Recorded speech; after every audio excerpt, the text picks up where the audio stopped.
আসসালামু আলাইকুম ওয়া রাহমাতুল্লাহি ওয়া বারাকাতুহু। শিমুল মেমোরিয়াল নসরত স্কুল এন্ড কলেজে প্রথম শ্রেণীর ইসলাম ধর্ম ক্লাসে সবাইকে স্বাগত। আশা করছি আল্লাহর অশেষ মেহেরবানিতে পরিবারের সবাইকে নিয়ে ভালো আছো। আলহামদুলিল্লাহ, আমিও ভালো আছি। আজকের ক্লাসে তোমাদের সাথে আছি আমি মোহাম্মদ মিজানুর রহমান। প্রিয় শিক্ষার্থীরা, গত ক্লাসে আমরা যে বিষয়গুলো নিয়ে আলোচনা করেছিলাম, আশা করছি খুব সুন্দরভাবে সেই ক্লাসের উপরে যে ফিডব্যাকের শীট দেওয়া হয়েছে তা সুন্দর করে সম্পন্ন করেছো। আজকে আমরা দ্বিতীয় ক্লাসটি শুরু করছি। প্রথম ক্লাসে আমরা আলোচনা করেছিলাম 1 নম্বর আইটেমের মধ্যে ত, জ, আইন, গইন এই চারটি বর্ণ আমরা মুখস্থ করেছিলাম, চিনেছিলাম এবং সুন্দর করে লেখা শিখেছিলাম।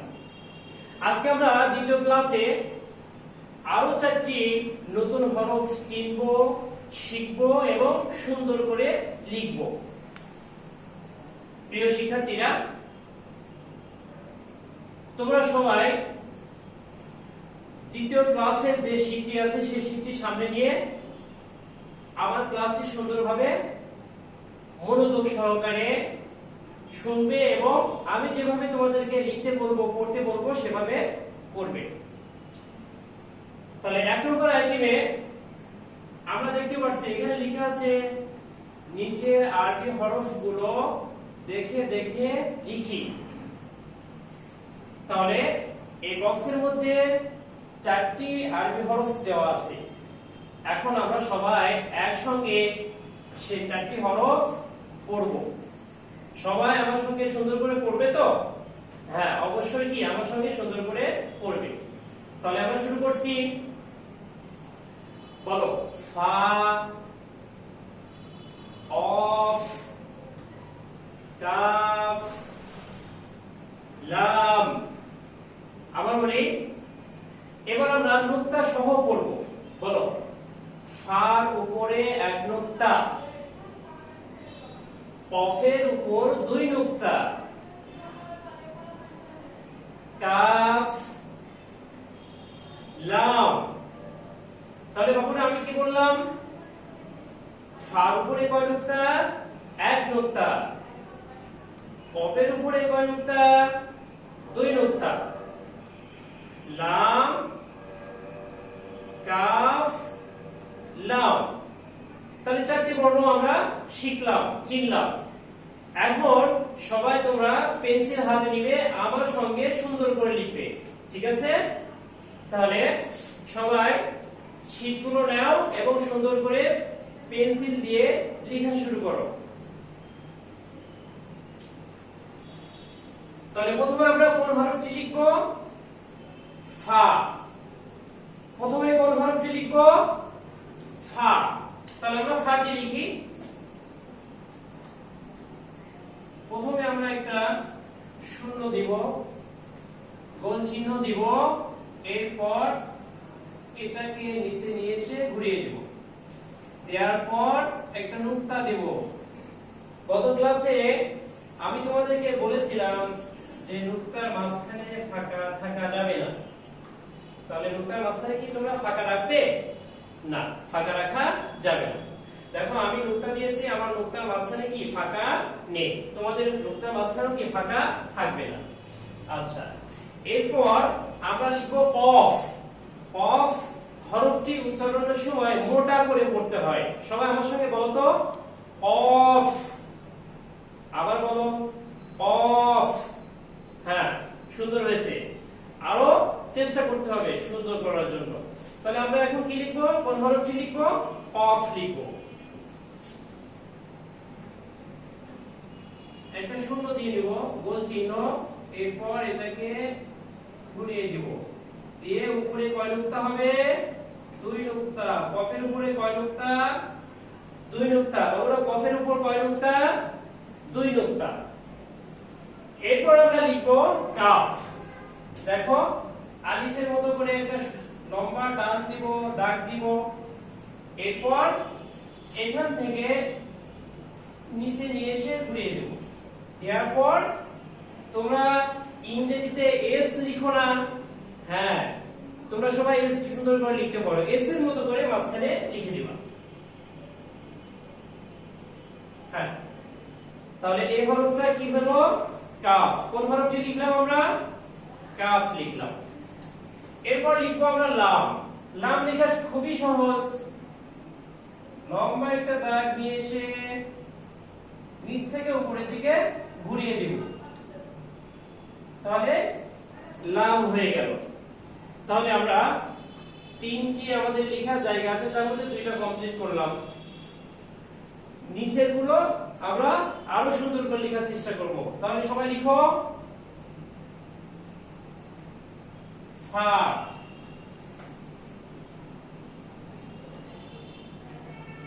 কফ,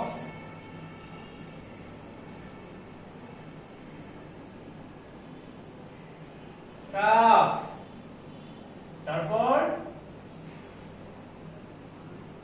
লাম। তোমাদের সবার লেখা হয়েছে তাই না? হ্যাঁ, তাহলে সবার লেখা কমপ্লিট হয়েছে। আমরা আরেকবার পড়ে 2 নম্বর আইটেমে চলে যাব। সুন্দর করে পড়বা আমার সঙ্গে, বলো ফা,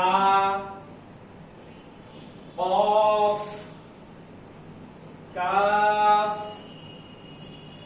লাম। তোমরা সবাই কি হরফগুলো চিনতে পেরেছো তাই না? সুন্দর। এখন আমরা 2 নম্বর আইটেমে চলে যাব। 2 নম্বর আইটেমে লেখা আছে, দেখো নিচের আরবি হরফের পাশে বাংলা উচ্চারণ লিখি।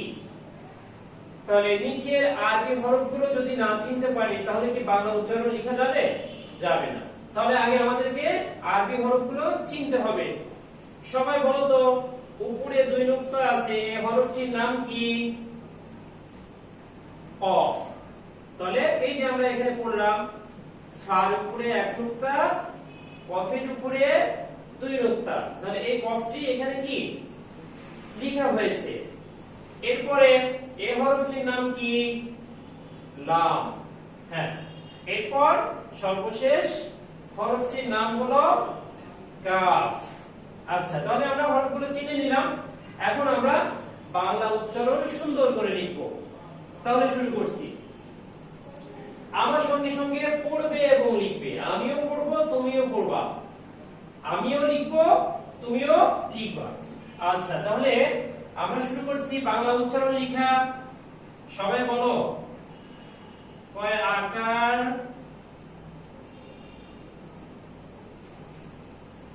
ফ,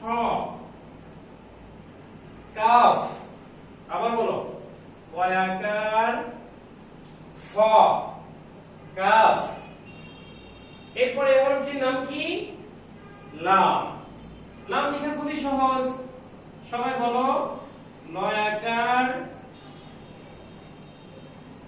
ম, লাম। এরপর 2 নুক্তা আছে, এই হরফটির নাম কি? কফ। সবাই বলো এবং লিখো কয়ে বয়ে যুক্ত ফ, কফ। তাহলে কফ বানানে কি হবে? কর সঙ্গে একটি ব নিচে যুক্ত করতে হবে, তার সঙ্গে ফ, কফ। আবার একবার কি আমরা উচ্চারণগুলো পড়ি, বলো কাফ, কয়াকার, ফ, কাফ। লাম, লয়াকার, ম, লাম। এরপর কয়ে বয়ে যুক্ত ফ, অফ।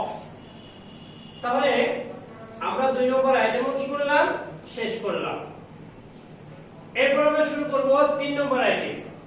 সবাই খেয়াল করো, 3 নম্বর আইটেমে লেখা আছে সঠিক উত্তরের পাশে টিক চিহ্ন দিই। তাহলে এখানে দেখো টিক চিহ্ন দেওয়ার কথা বলা আছে, প্রশ্ন পড়ে তারপর টিক চিহ্ন দিতে হবে। তাহলে আমরা ক নম্বর প্রশ্নটি পড়ি। ক ক নম্বর প্রশ্নে লেখা আছে আখিরাতের প্রথম ধাপ কোনটি? এখন আমরা নিচে দেখি আখিরাতের প্রথম ধাপ কোনটি। এখানে লেখা আছে জান্নাত, কবর, কিয়ামত। এই তিনটির মধ্যে যেটি উত্তর হবে সেটির উপর কি করতে হবে? টিক চিহ্ন দিতে হবে। তাহলে এই উত্তর হলো আখিরাতের প্রথম ধাপ কবর। সবাই বলো আমার সঙ্গে, আখিরাতের প্রথম ধাপ কোনটি? কবর। তাহলে আমরা কবরের উপর টিক চিহ্ন দিয়ে দিই, সুন্দর করে টিক চিহ্ন দিয়ে দেব। আচ্ছা, এরপর খ নম্বর লেখা আছে দুনিয়ার এই জীবনকে কি বলা হয়? কি লেখা আছে? দুনিয়ার এই জীবনকে কি বলা হয়? অপশনগুলো দেখে তোলো। ইহকাল, পরকাল, উভয়কাল। তাহলে আমরা যেহেতু এই দুনিয়ার জীবনে জীবন যাপন করছি, এই জীবনকে বলা হয় ইহকাল। তাহলে দুনিয়ার জীবনকে কি বলা হয়? ইহকাল। তাহলে ইহকালের উপর আমরা টিক চিহ্ন দিই। আচ্ছা, এরপর গ নম্বর প্রশ্নটি খেয়াল করো, জান্নাত মোট কতটি? আবার বলছি, জান্নাত মোট কতটি? জান্নাত কয়টি? 7টি, 8টি না 9টি? তোমরা সবসময় মনে রাখবা জান্নাতের সংখ্যা হলো বেশি। তাহলে জান্নাতের সংখ্যা হলো 8টি। জান্নাতের সংখ্যা কয়টি? 8টি। আর জাহান্নামের সংখ্যা কয়টি? 7টি। তাহলে আমরা 8টির উপরে টিক চিহ্ন দেব।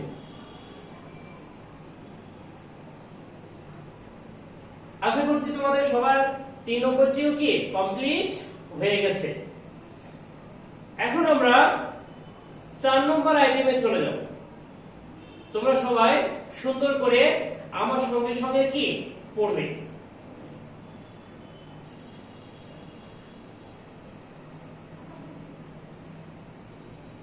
ছোট্ট সোনামণিরা দেখো, 4 নম্বর আইটেম আমরা শুরু করতে যাচ্ছি। 4 নম্বর আইটেমে লেখা আছে নিচের প্রশ্নের উত্তরগুলো মুখে মুখে পড়ি। কি লেখা আছে? নিচের প্রশ্নের উত্তরগুলো মুখে মুখে পড়ি। তাহলে প্রশ্নগুলো আগে জানতে হবে, প্রশ্ন পড়তে হবে। এখন তোমরা ক্লাস 1 এ উঠে গেছো, আমরা তো তোমাদেরকে প্রশ্ন পড়ে দেব না, ঠিক আছে? তোমাদেরকে বানান করে করে প্রশ্নটি কি করতে হবে? পড়তে হবে, বুঝতে হবে এবং নিজেরই উত্তরটা লিখতে হবে। তাহলে দেখো এখানে লেখা আছে আখিরাত অর্থ কি? কি লেখা আছে? আখিরাত অর্থ কি? উত্তর আখিরাত অর্থ পরকাল। আখিরাত অর্থ কি? পরকাল। হ্যাঁ। খ নম্বর লেখা আছে আখিরাত কাকে বলে? আখিরাত কাকে বলে? আমরা উত্তরটি জেনে নিই। মৃত্যুর পরের জীবনকে আখিরাত বলে। আখিরাত কাকে বলে? মৃত্যুর পরের জীবনকে আখিরাত বলে। গ নম্বরে তোমাদের প্রশ্ন করা হয়েছে আখিরাতের প্রথম ধাপ কোনটি? আমরা কিন্তু বোর্ডে পড়ে এসেছি আখিরাতের প্রথম ধাপ কোনটি। উত্তরটি হলো আখিরাতের প্রথম ধাপ কবর। আখিরাতের প্রথম ধাপ কি বাবুরা? কবর। হ্যাঁ। তাহলে এই যে সংক্ষিপ্ত প্রশ্নগুলো আমরা যে মুখে মুখে পড়লাম, এগুলো কি মুখস্থ করতে হবে বানান সহ, যেন ফিডব্যাকে তোমাদেরকে প্রশ্ন করা হলে তোমরা কি নিজে নিজে সুন্দর করে লিখতে পারো। সেদিন তো তোমাদের এভাবে উত্তর দেওয়া থাকবে না বা তোমাদের অপশন দেওয়া থাকবে না, তোমাদেরকে বানান করে করে কি প্রশ্ন করে বুঝতে হবে, আবার বানান করে করে উত্তরগুলো লিখতে হবে। এজন্য অবশ্যই কি বানানগুলো মুখস্থ করব, উত্তরগুলো মুখস্থ করব। আচ্ছা, 4 নম্বর কমপ্লিট করলাম। এখন আমরা চলে যাব 5 নম্বর আইটেমে। দেখো 5 নম্বর আইটেমে তোমাদের জন্য রাখা হয়েছে মৌখিক কিছু বিষয়, অর্থাৎ একটি সূরা মুখে মুখে আমরা শিখব এবং যখন মৌখিক পরীক্ষা হবে তখন তোমাদেরকে কি করতে হবে, এই সূরাটি সুন্দর করে মুখস্থ ভাবে আমাদেরকে শোনাতে হবে। ঠিক আছে বাবুরা? আচ্ছা, এখন তাহলে তোমরা শীটগুলো রাখো, রেখে আমার সঙ্গে মৌখিক সূরাটি সুন্দর করে কি তিলাওয়াত করো। বাবুরা সবাই হাত বেঁধে ফেলো তো। কিভাবে হাত বাঁধতে হবে গত ক্লাসে বলেছি। মেয়েরা কোথায় হাত বাঁধবে? বুকের উপর। আর ছেলেরা কোথায় হাত বাঁধবে? নাভির নিচে। কোন হাত নিচে থাকবে? বাম হাত নিচে থাকবে। আর ডান হাত বাম হাতের উপরে শক্ত করে বেঁধে ফেলতে হবে। এই দেখো আমি বেঁধেছি, দেখো আমি হাত বাঁধলাম। এখন আমরা কি সূরাটি সুন্দর করে তিলাওয়াত শিখব, মুখস্থ করব। সবাই আমার সঙ্গে সঙ্গে বলো, আউযু বিল্লাহি মিনাশ শাইতানির রাজীম। আইনের উচ্চারণটা গলার মধ্য থেকে সুন্দর করে উচ্চারণ করতে হবে। আবার বলছি আমি, আউযু বিল্লাহি মিনাশ শাইতানির রাজীম। বিসমিল্লাহির রাহমানির রাহিম। আজকে আমরা যে সূরাটি শিখব সেই সূরার নাম কি? সূরা কাউসার। সূরাটির নাম কি? সূরা কাউসার। এই সূরাটি হলো কুরআন শরীফের সবচেয়ে ছোট সূরা। এই সূরাটির নাম সূরা কাউসার। এই সূরাটি হলো কুরআন মজিদের সবচেয়ে ছোট সূরা। আজকে আমরা সেই সূরাটি কি করব? সুন্দর করে তিলাওয়াত করব, মুখস্থ করব। তাহলে শুরু করছি। প্রথম আয়াতে বলা হয়েছে, ইন্না আ'তাইনাকাল কাউসার। আমি তোমাদেরকে ভেঙে ভেঙে বলছি, তোমরাও আমার সঙ্গে সেভাবে সুন্দর করে উচ্চারণ শিখবা। তাহলে দেখো, প্রথম যে শব্দটি সেটি হলো ইন্না। আর এই ইন্না বলার সময় গুণনা করতে হবে, পাশাপাশি কি করতে হবে? লম্বা করে টেনে পড়তে হবে। এই দেখো নুনের উপরে একটি চিহ্ন দেওয়া আছে, এই চিহ্নটি থাকলে কি করতে হবে? লম্বা করে টেনে পড়তে হবে। তাহলে আমরা আবার বলি, ইন্না আ'তাইনা কাল কাউসার। আবার বলো, ইন্না আ'তাইনা কাল কাউসার। একসঙ্গে বলি এবার, ইন্না আ'তাইনা কাল কাউসার।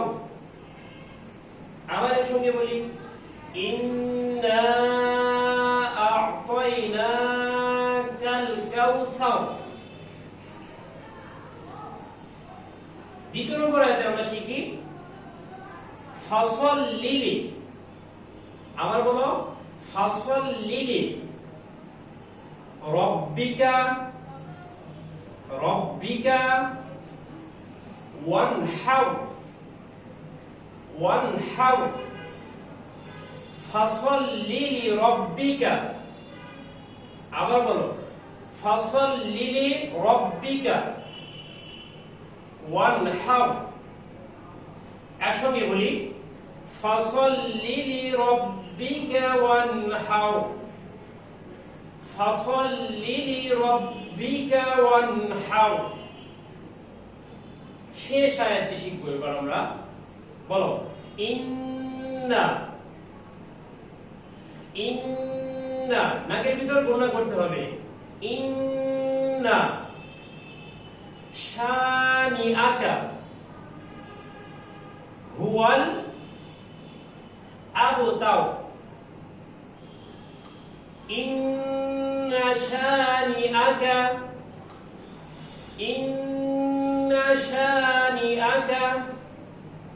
হুয়াল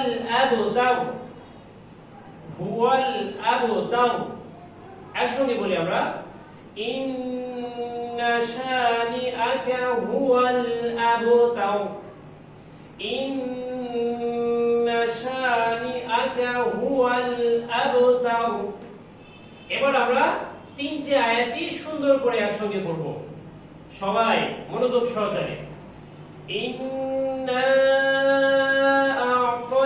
আ'তাইনাকাল কাউসার ফাসাল্লি লিরাব্বিকা ওয়ানহার ইন্না শানিআকা হুয়াল আবতার সবাই সুন্দর করে পড়েছো আশা করছি আরো সুন্দর করে পড়ার জন্য বাসায় বারবার চেষ্টা করবে সবাই বলি সাদাকাল্লাহুল আযীম প্রিয় শিক্ষার্থীরা আজকে আমরা দ্বিতীয় ক্লাসের আলোচনা করলাম পাঁচটি আইটেমের উপর আশা করছি তোমরা বাসায় আরো সুন্দর করে আরো চমৎকার করে বাসায় চর্চা করবে প্র্যাকটিস করবে অনুশীলন করবে আর যদি সুন্দর করে অনুশীলন করতে পারো তাহলে কি হবে আমাদের আগামী দিনকে এই ক্লাসের উপরে ফিডব্যাক হবে ঠিক আছে ফিডব্যাকের দিনকে স্যার বা মিসরা কি তোমাদেরকে বলে দিবে না ঠিক আছে তোমাদেরকে লিখতে হবে এজন্য বারবার এই ক্লাসের শিটটি কি করবা সুন্দর করে বাসায় চর্চা করবা ঠিক আছে তাহলে আজকের মতো এখানে শেষ করছি সবাই সুন্দর থাকবে সুস্থ থাকবে নিরাপদে থাকবে ভালো থাকবে আশা করছি আল্লাহ তাআলা আবার আমাদেরকে পুনরায় স্বাভাবিক জীবনে ফিরিয়ে নিয়ে আসবে আমরা আবার সুন্দর করে স্কুলে এসে সুন্দর করে স্যার মিসদের সঙ্গে ক্লাস করতে পারবো ঠিক আছে সবাই ভালো থাকবে ওয়া আখিরু দাওয়ানা আলহামদুলিল্লাহি রাব্বিল আলামিন আসসালামু আলাইকুম ওয়া রাহমাতুল্লাহি ওয়া বারাকাতুহু